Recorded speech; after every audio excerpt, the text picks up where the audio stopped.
नमस्कार दोस्तों, real voice of India में आपका स्वागत। मैं हूं नेहल।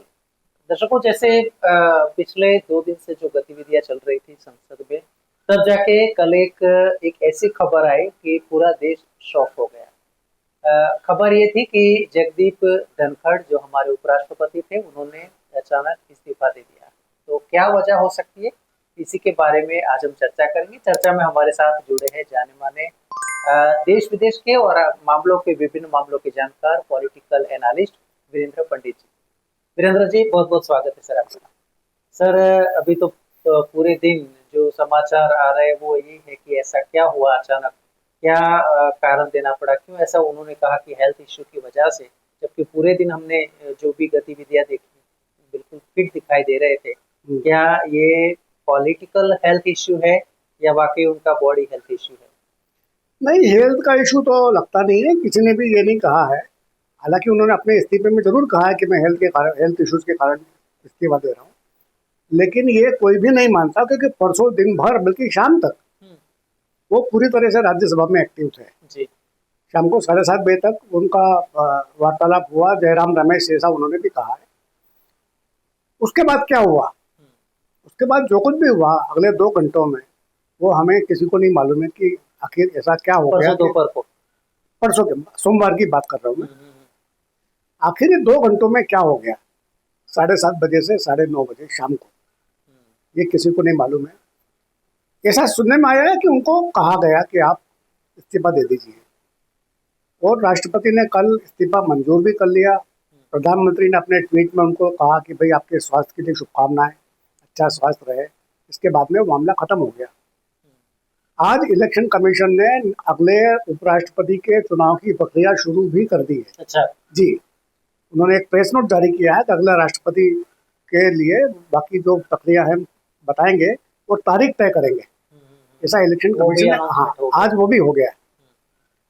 तो जहाँ तक जगदीप धनखड़ का वाइस प्रेसिडेंट होने का या उससे रिजाइन करने का जो मामला है, वो तो लगभग खत्म हो गया है। बाद में क्या होता है वो अगला आगे देखा जाएगा। लेकिन मुझे लगता है कि ये जो प्रक्रिया है काफ़ी दिनों से चल रही थी, मतलब इस तरह के संकेत मिलने लगे थे। अब देखिए कि जगदीप धनखड़ जी भाजपा या आरएसएस के बैकग्राउंड से नहीं आते जी। वो पहले जनता दल में थे, देवीलाल के साथ थे। हाँ। फिर बाद में कांग्रेस में आ गए और उन्होंने लोकसभा विधानसभा के चुनाव जीते। केंद्र में मंत्री रहे वो वीपी सिंह की गवर्नमेंट में, और बड़े वकील रहे हैं सुप्रीम कोर्ट के। अच्छा। और वो शायद 2003 के बाद में शायद वो बीजेपी में आ गए थे, और वो बीजेपी के लीगल सेल के अध्यक्ष वगैरह भी रहे।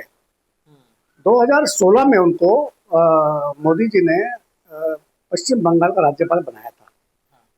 तब से जो, अब देखिए बीजेपी में अनुशासन काफी रखना पड़ता है, और वहां पर जाने के बाद में उनकी बहुत ज्यादा ममता बनर्जी गवर्नमेंट से बहुत सारी कंट्रोवर्सीज हुई, और अंततः उनको 2022 में दिल्ली लाया गया वाइस प्रेसिडेंट के तौर पे।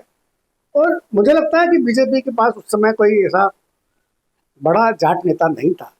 उनको लगा कि इनको लाने से उसको बैलेंस कर सकते थे, और वो लोकसभा के चुनाव वगैरह भी आने वाले थे। तो बीजेपी को लगा था कि इससे कुछ उनको जाट वोटों का फायदा हो सकता है।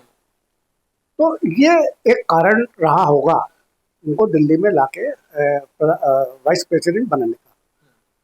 और सुनने में आया ऐसा कि पिछले साल 2024 में जो लोकसभा चुनाव हुए थे, उसमें उन्होंने इनडायरेक्टली कुछ इलाकों में प्रचार भी किया था। अच्छा। हाँ, और जो कि उपराष्ट्रपति के हाँ, वो नहीं कर सकते, लेकिन वो डायरेक्टली नहीं किया। फिर इनडायरेक्टली उन्होंने कुछ, लेकिन कुछ भी कहिए, बीजेपी को जहाँ जहाँ उन्होंने प्रचार किया था वहां पर सफलता नहीं मिली। अच्छा, तो नहीं मिला। हाँ, तो बीजेपी को भी शायद लगने लगा होगा कि हम जिस पर्पज से इनको लाए थे वो पर्पज तो सॉल्व हुआ नहीं है। उल्टे ये धनखड़ साहब सुप्रीम कोर्ट की आलोचना करते रहे, हाई कोर्ट की। आपको वही पूछना चाहता था। उन्होंने कुछ जो विवादास्पद बयान भी, कई विवादास्पद बयान हुए। जब वो राज्यपाल थे तो बार बार उनका और ममता बनर्जी के जो निवेदन आते थे, पहले क्या ये भी एक रीजन है? और दूसरी एक बात कि जो महाभियोग लाने के बीच में एक प्रयास हो रहा था, हालांकि टेक्निकल कारण से वो नहीं आ पाया, तो क्या ये सभी का सम्मिश्रण आज ये इस्तीफा है? मुझे लगता है कि ये 2024 में जब बीजेपी की सीट्स घट गई, 303 से घट के 240 हो गई, तो शायद धनखड़ जी को ऐसा लगने लगा कि अब बीजेपी आगे गवर्नमेंट नहीं बना पाएगी, या ऐसा उनका रहा होगा उनके दिमाग में। हाँ। लेकिन बीजेपी ने सरकार तो बना ली और अच्छी चला रहे हैं वो।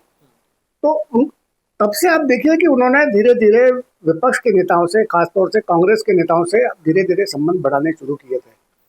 जो आखिरी बड़े नेता से परसों वो मिले, वो भी कांग्रेस के ही थे, जयराम रमेश, है ना।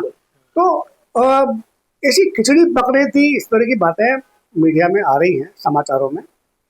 और बीजेपी को भी शायद लगने लगा था, गवर्नमेंट को, कि ये एम्बैरेसिंग सिचुएशन है कि हमने जिस व्यक्ति को राष्ट्रपति बनाया वो सुप्रीम कोर्ट की आलोचना कर रहा है, वो कई जगह पे किसान आंदोलन में गवर्नमेंट की भूमिका पर आलोचना कर रहा है। कृषि मंत्री शिवराज सिंह चौहान की उपस्थिति में वो कह रहे हैं कि आप किसानों की मांग क्यों नहीं मानते।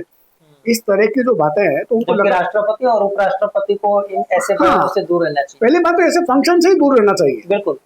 फिर परसों एक बात और हुई कि प्रधानमंत्री आज जाने वाले थे, निकल गए इंग्लैंड की यात्रा, बहुत महत्वपूर्ण यात्रा है वो। तो उसके 2 दिन पहले उन्होंने एक नया कदम उठाया धनखड़ साहब ने, कि उनके ऑफिस से लगभग 4 बजे शाम को एक प्रेस नोट जारी हुआ कि धनखड़ साहब 23 तारीख को, यानी आज, राजस्थान की यात्रा पर जाएंगे और रियल एस्टेट वालों का कोई फंक्शन है, उसमें वो अटेंड करेंगे। अब देखिए कि राज्यसभा का चेयरमैन, उपराष्ट्रपति तो है ही वो, राज्यसभा का चेयरमैन, मानसून सत्र अभी शुरू ही हुआ है। बिल्कुल। और इतने सारे उसमें इश्यूज आने वाले हैं, उस समय वो अपना कामकाज छोड़ के राजस्थान क्यों जाना चाहते हैं? तो शायद सरकार को लगा हो कि यहाँ वहां पर जाकर फिर ये कुछ रायता फैलाएंगे या इस तरह की कुछ बातें करेंगे जिससे सरकार की छवि धूमिल हो, सरकार की छवि